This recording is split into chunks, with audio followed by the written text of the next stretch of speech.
Paper was like gold in medieval times.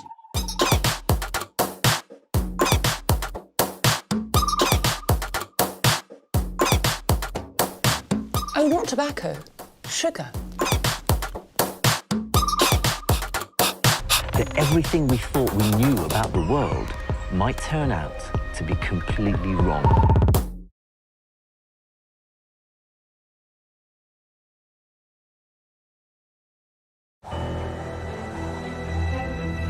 Deserts, the driest places on Earth, covering more than a fifth of all the world's landmass, as dangerous to life as the highest peak or the coldest glacier.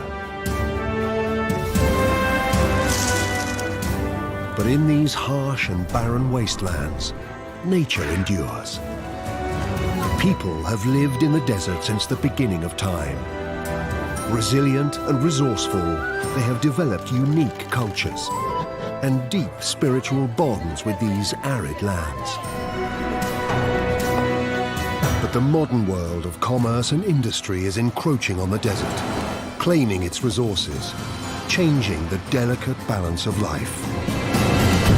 Now, more than ever, desert people must adapt to survive.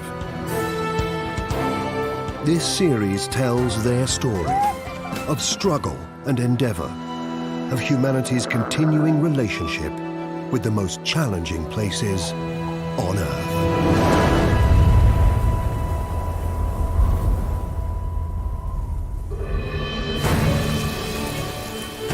This is the story of life in the Australian outback.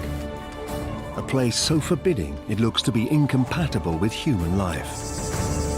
But for tens of thousands of years, people have called this place home, living a difficult, sometimes brutal existence.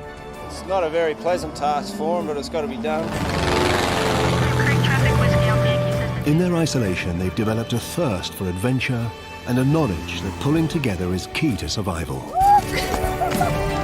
The outback is a place of dramatic transformation, of untapped wealth and secret histories.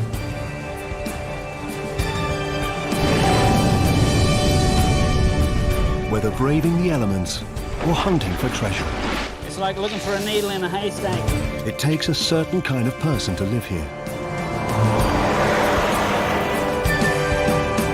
Day or night, the arid lands of the Australian outback are full of staggering stories of extreme existence.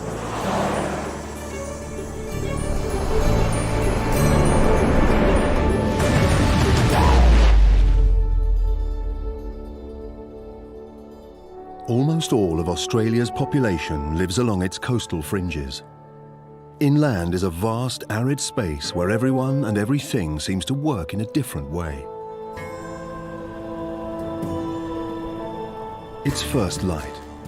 Anna Creek's cattle ringers are bracing themselves for a long, hot day in the desert.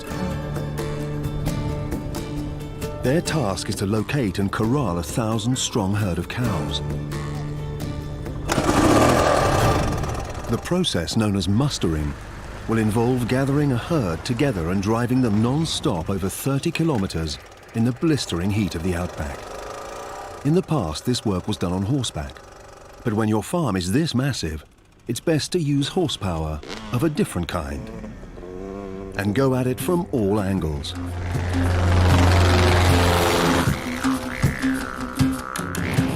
A 100 years ago, the practicalities of managing a farm this size was unthinkable. Stretching out over 2 million hectares of the South Australian outback, Anna Creek Station is the largest cattle station in the whole world.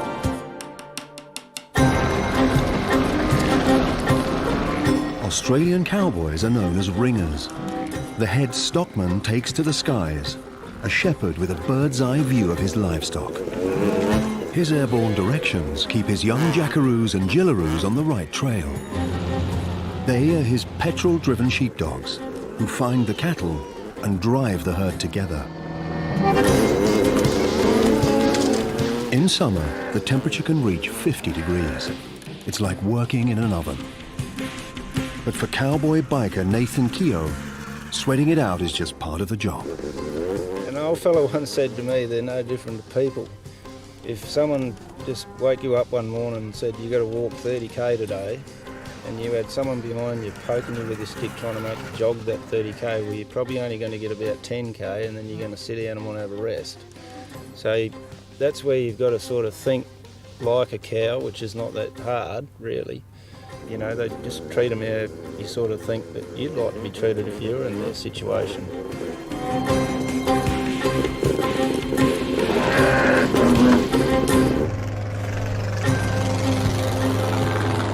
Despite being one of the driest places on Earth, plenty of grasses and shrubs have evolved to grow in the desert soil.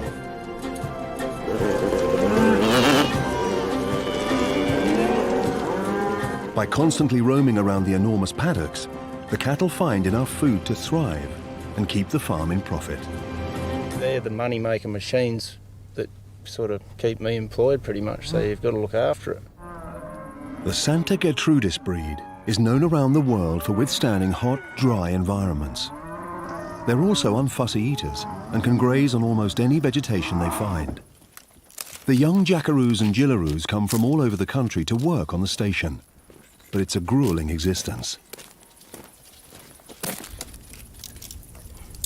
For newbie Sophie Evans, it's a tough learning curve. No, it's, I don't know, probably 30-something degrees. And it's hot. Especially on the bike because it's really, really hot. Like, the engine gets hot quickly, so yeah, sitting on a hot bike in the hot sun doesn't help very well. The reason I came here was because of isolation. Freedom, basically. Just being out here, doing the work is freedom, basically, because you've just got so much open spaces. Like, it's unbelievable how big it is. Apart from Antarctica, Australia is the driest continent on the planet, with desert claiming almost 1/5 of the mainland.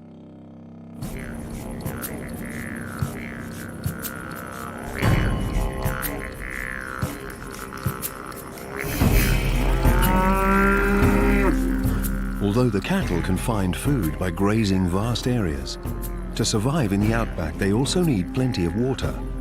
And in this sun-baked land, the skies don't supply enough.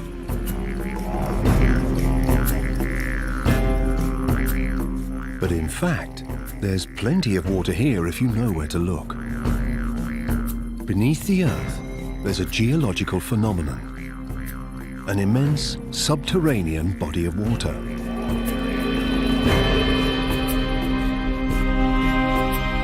The Great Artesian Basin. Extending beneath almost a quarter of the country, it holds a staggering 65 million megalitres. That's enough water to submerge all the land on Earth. It's Australia's greatest natural reservoir. Fresh water often rises to the surface in a series of springs, a life-giving force in an otherwise barren landscape. It was these ribbons of water that enabled the early settlers to overcome the challenges of living in the desert. By tapping into the basin, they became masters of their own destinies and sowed the seeds of an agrarian revolution in the outback.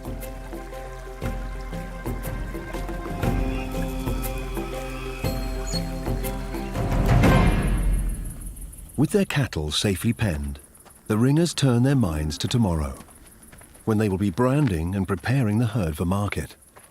That is, if the weather holds.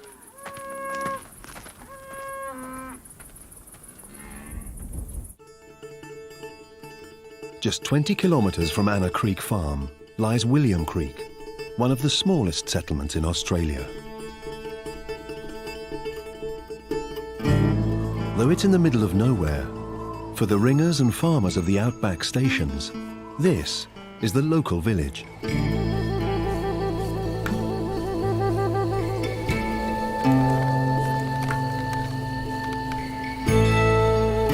With a permanent population of just 3, it also boasts one of the most remote pubs in the world, the William Creek Hotel. History runs deep at this watering hole. Since it was established by the pioneering outback explorers in the 1880s, it's been a gateway to the desert. with plenty of regular customers. One of those soaking up the atmosphere is old-timer Bobby Evans, who's been a ringer all his life. Tomorrow he'll be at Anna Creek, helping Jillaroo Sophie wrangle the bulls. Yeah, Sophie is my niece, and I am proud of her carrying on the traditions.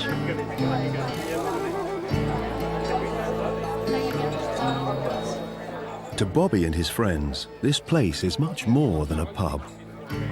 William Creek Hotel is the heart of the community. It has been all my lifetime. With walls festooned with decades of memorabilia, the pub is a museum of times gone by, chronicles of mateships and a few rowdy nights.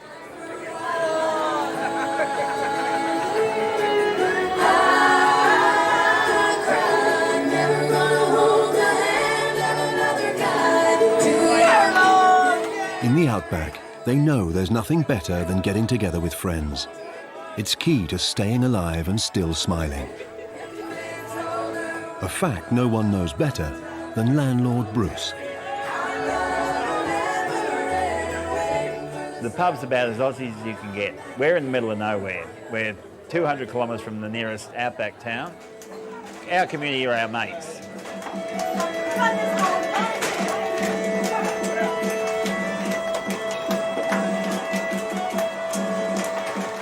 Every fortnight, the William Creek pub receives its regular supply of food and grog.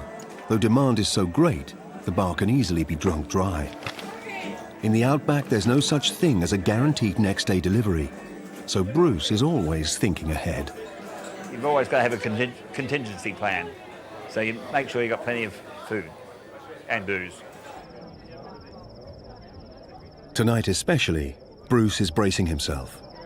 There's a rumour of freak weather on the way. A rainstorm is brewing in the outback.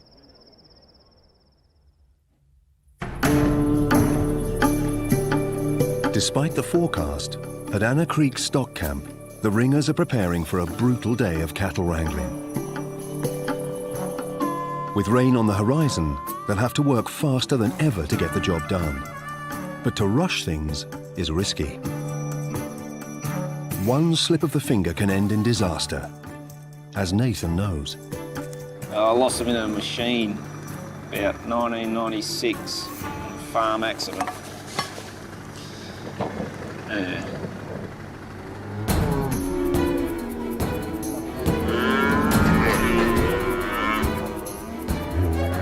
With a national herd of over 26 million cattle, Australia is the second largest exporter of beef on the planet.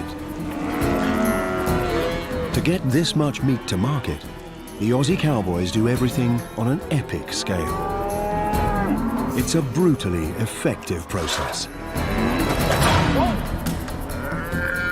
The station is a living production line, punctuated by ruthless rituals during which the calves are separated from their mothers.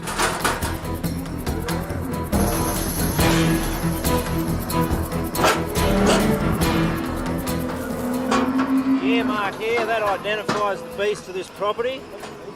That there's an age mark. It's just a number tag, so it says it's branded this year. The smell of burnt flesh and cries of distress fill the air. But for the young bulls, there's worse to come. Any male calves that come through, they'll get castrated. It's not a very pleasant task for them, but it's got to be done. Finally, Bobby arrives to give his niece Sophie some urgently needed help, managing the bigger, more dangerous cows.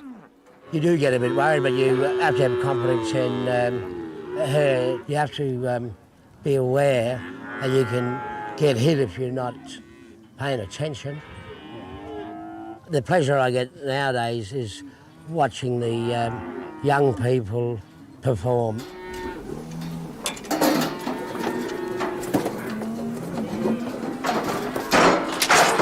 Dehorned and finally market ready, the beasts are prepared for the next stage of production, a one-way trip out of the desert. The road train rumbles in. Weighing almost 200 tons, these ships of the desert are the monsters of the open road. They are the largest trucks in the world. and the only way to get the cattle to market on time. The clock is ticking. The cowboys know the impending rains will turn the desert tracks to mud. They must get the cattle out before the first raindrops fall. Working together, Bobby and Sophie try to direct the beasts up the ramp and onto the wagons. But after several hours of being pushed around in the heat, the cattle are distressed and confused. When things go wrong, like, I don't know, it's just time consuming really. It's annoying. One beast can take up a lot of time if it doesn't want to go on the truck. A piece of tubing and a plastic bag is all that's needed to coax the cattle to move. It's hard now only because they're being stubborn and they won't go up on the race, so it makes it harder. The best thing about today is when it's over, finished.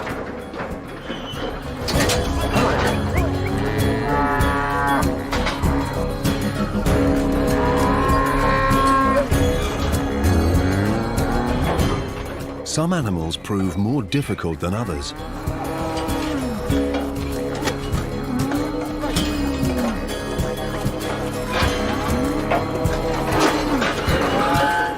It's back-breaking work, but with guidance from the more experienced cattlemen, Sophie eventually empties the stockyard. At last, the road train gets on its way. They've beaten the rain.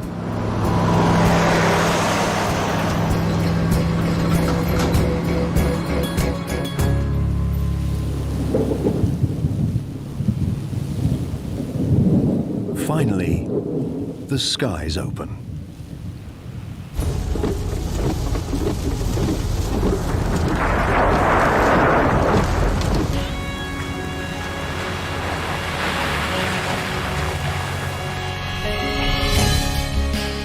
At the iconic Uluru, or Ayers Rock, the seldom seen sight of rainwater heralds a spectacular beginning to the water cycle in the outback.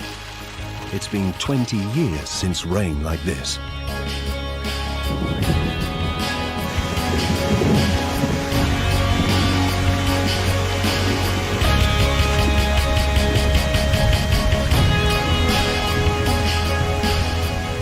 Though wondrous and vital to desert life, the rains spelled disaster for outback driving.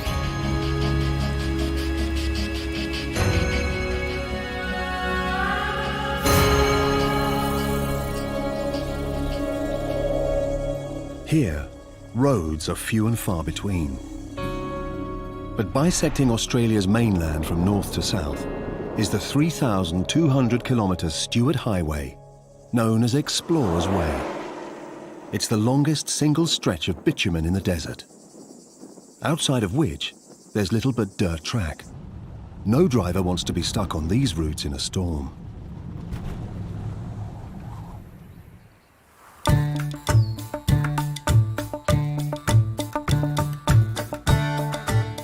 Almost 1,000 kilometres southeast of Uluru, at William Creek, the rains have not yet arrived. But one man is preparing for the worst. Local pub manager Bruce Ross, accompanied by his canine companion Pig, is changing the road signs to alert drivers of danger ahead. Although right now it's safe to travel, when it rains out here, it happens fast. Suddenly the roads become a muddy mess. Anyone ignoring Bruce's warning will be slapped with a big fine. Yeah, I am king of the road out here, really. I suppose gives you a bit of power. The danger for drivers is not just getting stuck in the mud. Once the rains pass, the churned up tracks set rock hard in corrugated ruts, making them a potential death trap.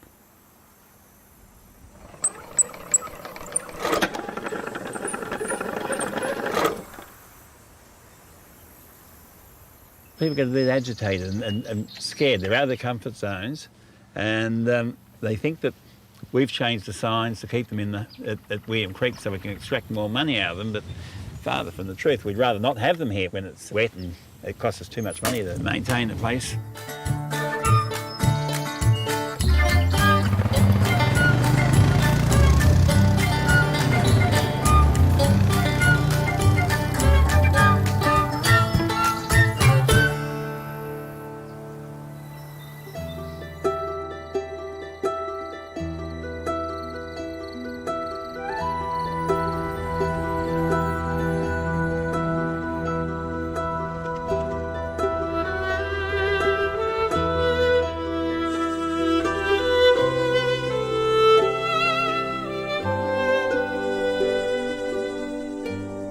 With the roads now closed, there's only one way to traverse the desert. And it takes a special kind of person to do it. Pilot Tay Shepherd has a long day ahead. A former champion surfer, a few years ago she left her life on the coast to live in the bush. I never thought I'd find myself in the desert out here, particularly because the whole of my life I've been living basically alongside the beach. So I didn't expect that I'd be living and working in the desert and actually really enjoying it. In this remote region, desert-based aeroplanes are so much more than a way of getting from one township to the next. I think aeroplanes are definitely the new camels of the desert nowadays. We use them for everything out here now. In the airport departure lounge come gift shop, old pictures on the walls are testament to the Victorian pioneers who arrived here by horse, camel and rail. But these days, bush aeroplanes have conquered the tyranny of distance, providing a lifeline to the most isolated homesteads, no matter how harsh the elements. A lot of places you put your address and people just laugh at you and they go, well, where is that? So you have to explain to them. We don't even have a postcode here, so, so it makes it hard to even explain to them.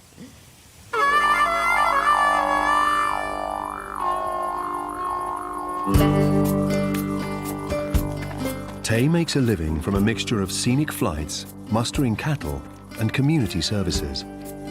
In these remote parts, the mail is usually delivered once weekly by road.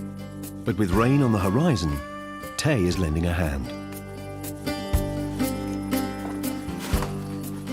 It means a lot for us to be able to do this for the community because, you know, everyone really supports us in kind of everything we do, and it's good to be able to see the smiles on their face when they actually get their mail, when they think that they're not going to be able to get it because the roads are closed. So, yeah, it's good to be able to help out. We'll be conducting a left-hand turn, climbing 1,500 and tracking westbound Banner Creek Station.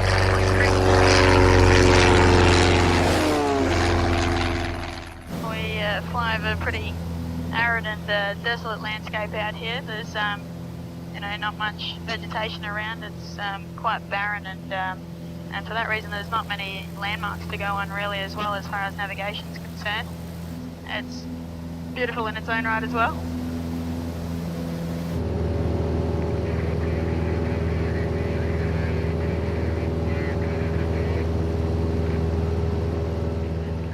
One of the great perks of being a desert pilot is the view from the cockpit. Today on the mail run to Anna Creek Station, Tay is flying over one of the most spectacular vistas in the desert. This is Lake Eyre. In the heart of the outback, in an area where it hardly ever rains, it's the largest lake in Australia. Lying 15 meters below sea level, Lake Eyre is the lowest point on the continent. This saltwater expanse is formed by rains flowing from all over the desert into the largest drainage basin in the world. It's an incredibly rare spectacle. In the desert climate, most of the rain that falls evaporates before it reaches the lake. In the last 150 years, Lake Eyre has only been full 3 times.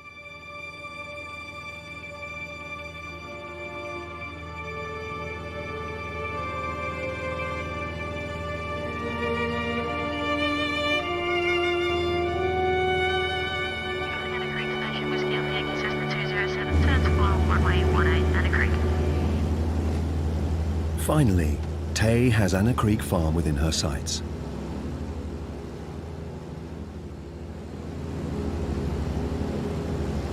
It's a bit different landing on, you know, dirt runways compared to the bitumen that we've got back at our main base.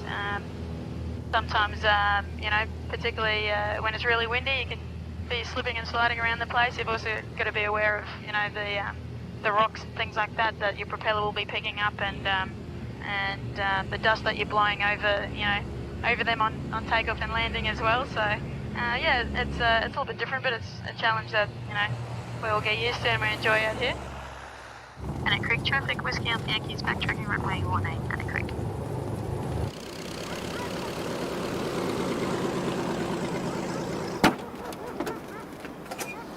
As well as delivering the mail, Tay also collects parcels to go. In the past, she's even flown out dead bodies for burial. For bush pilots, it's all part of the service. It's definitely a privilege to be able to go to and from each property and being able to go from one town to the next and say good day to everyone. Everyone else is so remote, and you know, their only means of keeping in contact with people are, you know, over the phone or by email or something like that. So for us to be able to fly in and drop in for a cup of coffee, you know, sometimes brightens their day as well. What else have you guys been up to? Remote. Remote.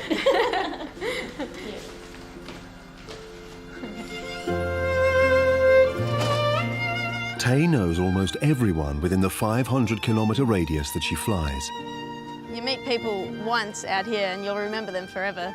Everyone ends up becoming great friends, great mates out here, because they become your extended family as well.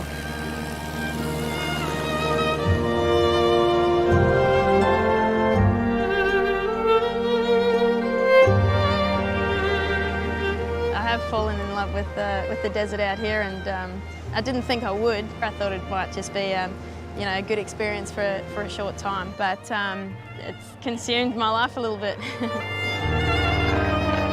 But the view from above is not all unspoilt wilderness.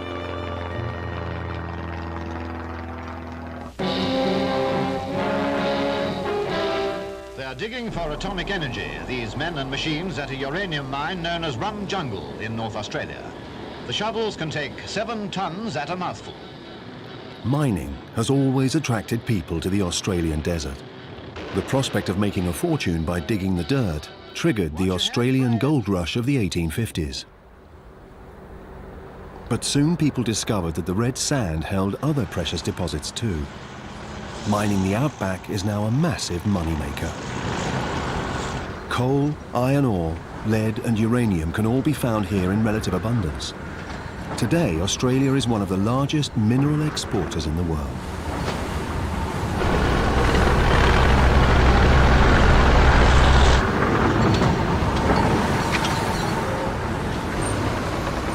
But extracting on this scale is a complex, resource-heavy process that requires vast quantities of the desert's most precious commodity.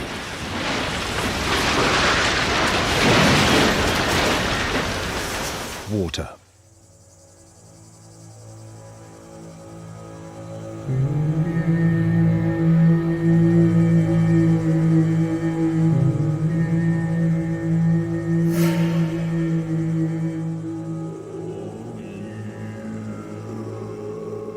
Behind this barbed wire is one of the biggest pumping stations on Earth, extracting subterranean water from the Great Artesian Basin.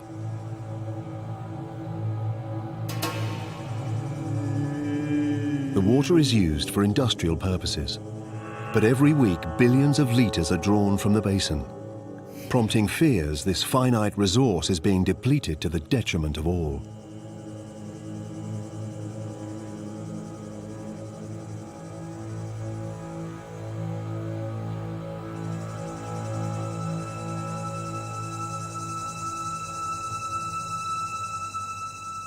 But not all mining in the desert happens on an industrial scale. And sometimes it's accidents of fate that yield the most handsome profits. In 1915, a thirsty teenager named Willie Hutchison was wandering the bush in search of water. What Willie found changed his life forever.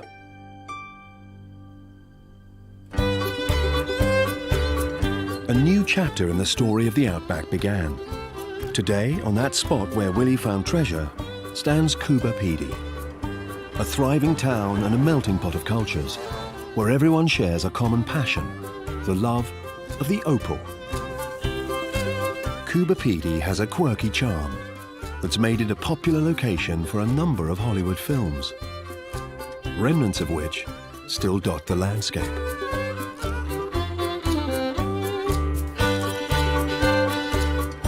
It's a searingly hot place to live. In the height of summer, temperatures can top 50 degrees Celsius. But the residents have found a unique way to escape the heat. Many shops, churches, restaurants and houses are built underground. The streetscape is lined with doorways carved in the rock. Coober Pedy is a town of cave dwellers who are resilient and proud of their unique way of life. When you build your own home from scratch, it gives you a satisfying feeling.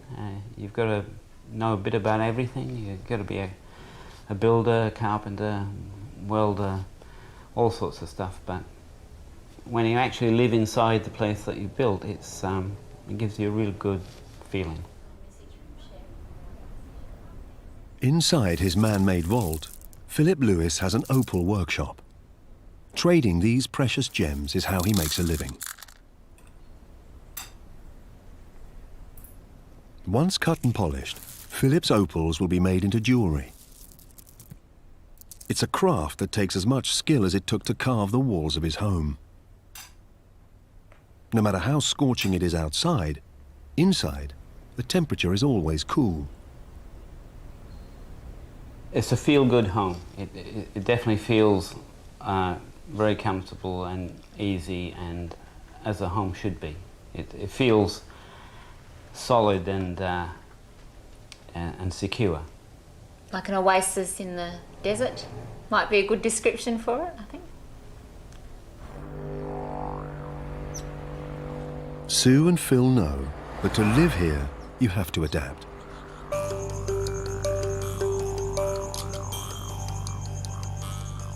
It seems that with a little Aussie determination, there's nothing that can't be done.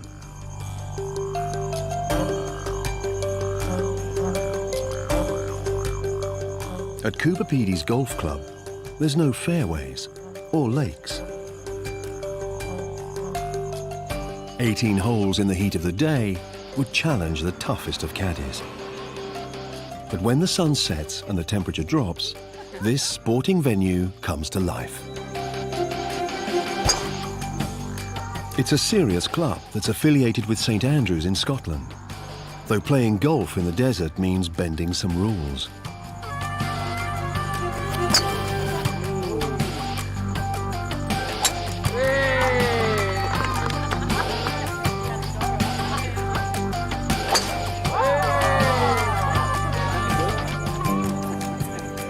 We've got fluorescent balls that we hit down the fairway, hopefully. We've got a piece of grass here which we use only on the fairway. We're playing on a par 4, but we've got a good chance for a birdie if we get this one on the scrape.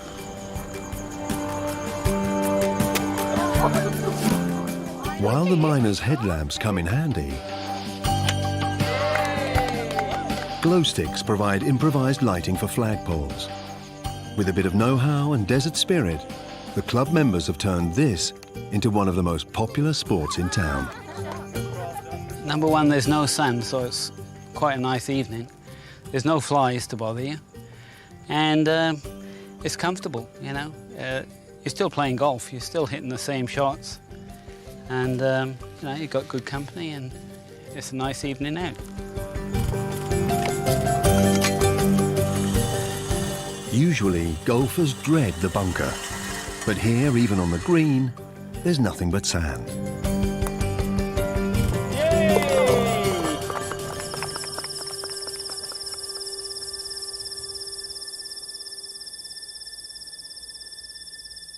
While the cool nights are reserved for fun, in the hot light of day, Phil must return to the serious business of mining the desert.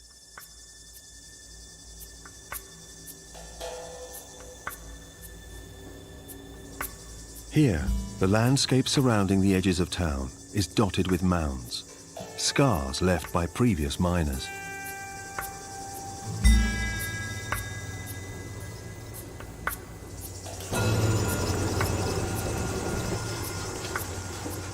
Always hoping to strike it lucky with a new seam of opal, Philip has been mining and sifting the desert rock for over 20 years. We're out prospecting on Digger's Gully. we're drilling a shaft here to about 30 feet. So the next 2 or 3 sievfuls, if there is opal, should start to come out.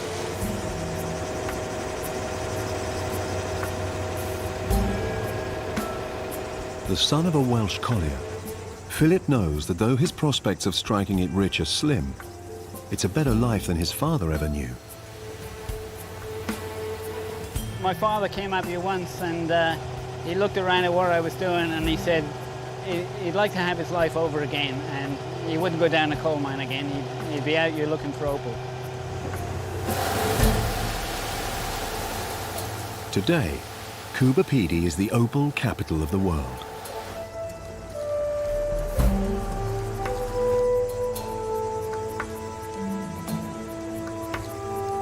For almost 100 years, miners like Philip have arrived here, addicted to the lure of hidden riches. But lately he's hit a barren patch. Yeah, well, it's just like an everyday lottery. You're hopeful that there's a bit of colour that comes out that gets you all excited and fires you up for the next couple of shafts. Across the world, precious opal is exceptionally rare. It's been 70 million years in the making. Long ago, inland Australia was covered by ocean. Over time, as the seas receded, silica-rich liquid gathered in cracks and hardened to become opal. Today, Philip is hoping luck will be on his side. In temperatures topping 40 degrees, he's digging test holes, looking for valuable seams in the rock. Opal fever has a hold on him. You get up in the morning, you go out prospecting, you never know what you're going to find. I could drill up a big piece of opal that could be worth thousands, any shaft, any time. I love being out here looking for it. It's like looking for a needle in a haystack, and you get such a buzz when you do actually drill up a bit of colour. You get very excited, and there's nothing like it.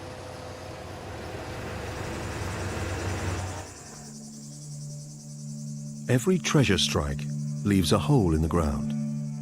But for miners preoccupied with prospecting, safety is not always a priority. I had a fairly major accident in 1982. I was working with a tunnel machine underground and I was just picking out a little bit of opal. It looked pretty good, so I asked my partner to pass me the jack pick, the electric jack pick. And he passed it over, but on the way over he actually accidentally touched the starter button for the cutter head. One of the teeth caught into the back of my shoe, and both my legs got dragged underneath the cutter head, and it pushed me down into the ground, but it also tore away at my legs. So I was pretty well chewed up. I felt my legs, both ankles were badly broken. I knew I'd probably lost one leg. So I asked him for a piece of rope. I tied a tourniquet around my left thigh, and I sat there for about an hour. I'm sorry, I got flown to Adelaide with a flying doctor. I was in hospital for 6 months. And I'll just have to leave it there. So it was hard.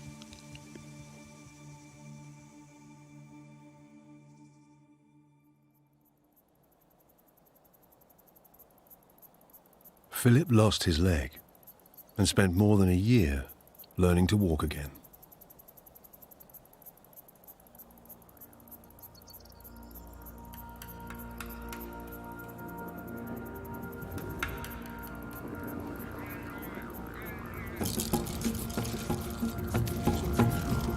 But as it is with addiction, the hunt for the next hit is hard to give up, and the opal craving only worsens the longer it takes to strike it rich.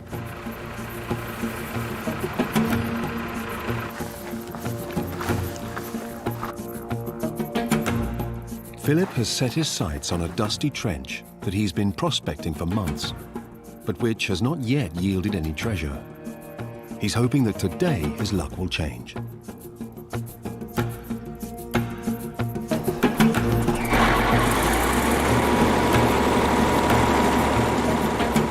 Usually happy to be working alone, Philip has teamed up with fellow miner Ashley, knowing that many hands make light work.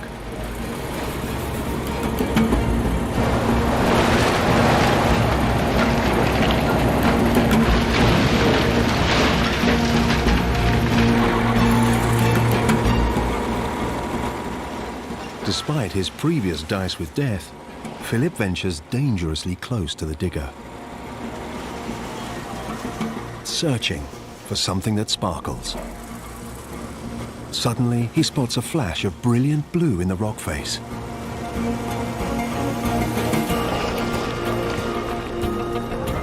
Ashley? Hey, Trace. Yeah, you got me a bit of luck, eh? Yeah, that's right. Bloody beauty. Bit tight. Ooh, sounds good. Look at that, Ashley. Yeah, it's nice, eh? Look at that. Beauty. It's easy to see why miners like Philip and Ashley hold out for a moment like this. At today's rates, this piece of rock could be worth as much as $400 US. I've seen pieces of opal the size of loaves of bread. And I'm not joking, they were big pieces. Knowing a big gem might be just a pick strike away keeps them mining for more. They call me lucky, really. It's the excitement of seeing that sort of colour, and it never looks better than when it's in the wall. You know, when you see it and you realise that, you know, 70 million years ago that this stuff was put in the sandstone, and yet it's just so fantastically beautiful. It's a stunning stone, and you just can't. Once you get addicted to it, you can't stop.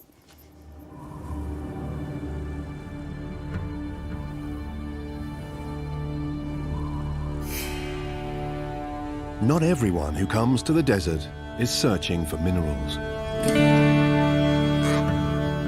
For some, the emptiness of the outback is its greatest virtue. This is Woomera Rocket Range, a missile test site built in the dry desert void. Land-to-air missiles can be fired here with little risk of injuring anyone below.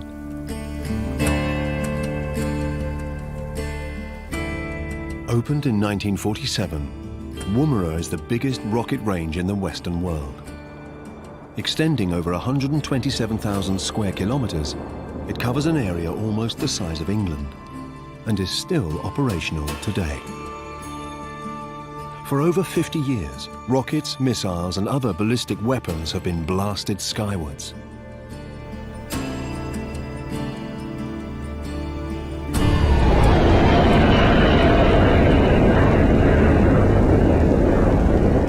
On the ground, disused bunkers, space debris, and relics from rockets point to a secret history of military testing. But the perception that the outback was an empty, lifeless landscape was far from the truth.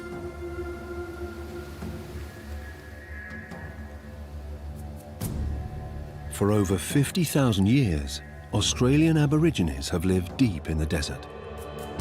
No one thought to ask their permission before testing at Woomera began. The native population had to simply live under the rocket paths.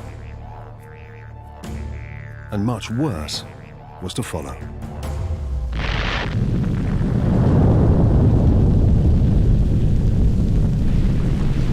Following the now familiar blinding flash, the sinister mushroom rises. Deep in the back blocks of Australia, far beyond Woomera itself, the base of operations was established. Uninviting, trackless country this, where every vehicle must carry water and stores enough for twice the time schedule. During the 1950s and 60s, in an area known as Maralinga, the British and Australian governments joined forces to conduct secret nuclear tests. The desert sky was set alight by 9 atomic explosions. some as powerful as the Hiroshima bomb. The effect was to turn the desert into a radioactive wasteland.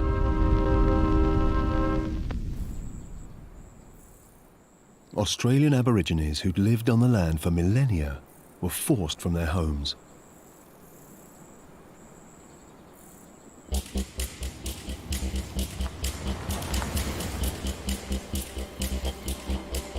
These days, different kinds of prohibited zones have appeared in the outback, lands that are permanently owned by the Aborigines. Almost 1,000 kilometres north of the bomb sites at Maralinga is Pukacha, a designated Aboriginal homeland where Indigenous Australians have the freedom to practice their ancient traditions. Today, Silvana is out hunting. In the outback, there's all kinds of bush tucker to be had.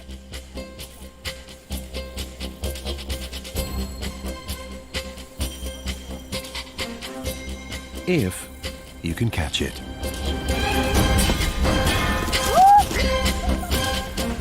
In the past, hunting was part of survival. But these days, Silvana is after the thrill of the chase. Hunting banyan ko nyak. Min merak. O palo jan ngananan ko pai. Panyang ka panya. Kuli panyela ranyanga. Ngala kuli ranyanga palo jan tin kai pakalal pai. Nginda kalolo marlo. Unfortunately for the women today, the goanna is fast food.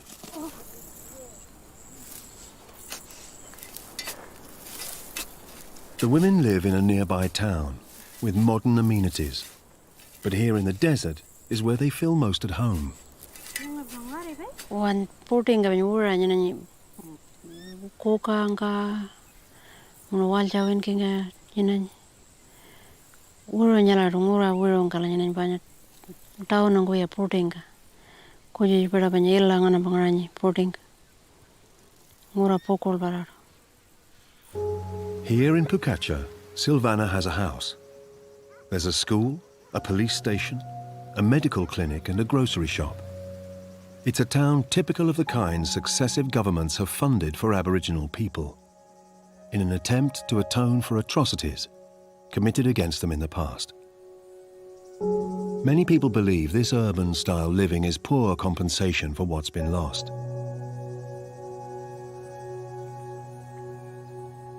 In the land of the so-called fair go, Australia still has a long way ahead to fix a great social failing.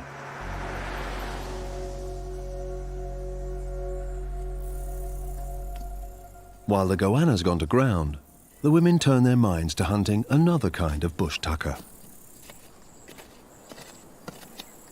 Ngana na mokoreng mako ngana na rawa mokoreng pe an ko jako mako jawan jako ngal kon jako menang puyul pe kala menang malang ko jupran ko pe mala pulka elal pe mako.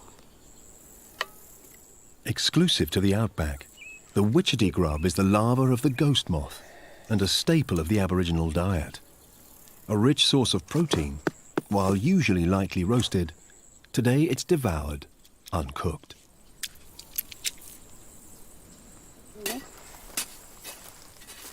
Suddenly, the main course is back on the menu.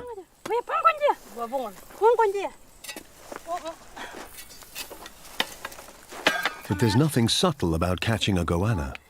It's an ancient tradition that sometimes calls for a bit of grunt. Wangai lan ko pe pampa yudanga enwe jananga ni kari pe menunindil pe marluk tin ka ko nginda ka ko janam menunyara pa longai nya ko nendring pe janala.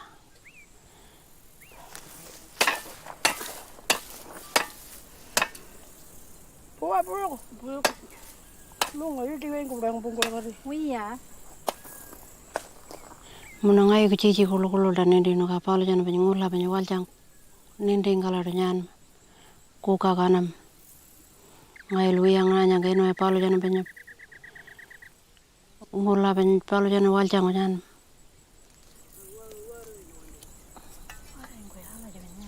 Maintaining their ancestral links, Australian Aborigines can still live off the land. In the last 200 years, their culture has been tested more fiercely than ever before. Yet still the old ways endure.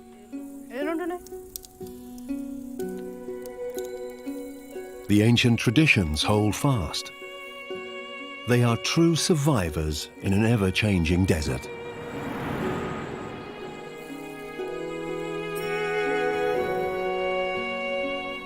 The Australian outback is a place where staggering beauty can appear overnight, where life is brutal and the rewards can be great. For millennia, mankind left only footprints in the sand. But now, in the race to unearth its wealth, the desert landscape is being transformed, signaling the beginning of a new age in the story of the outback. In the past, humans here lived in harmony with nature. Today, the people of the outback are pulling together to survive. As the future brings ever more change, the people who live here will again have to adapt to survive life at the edge of the earth.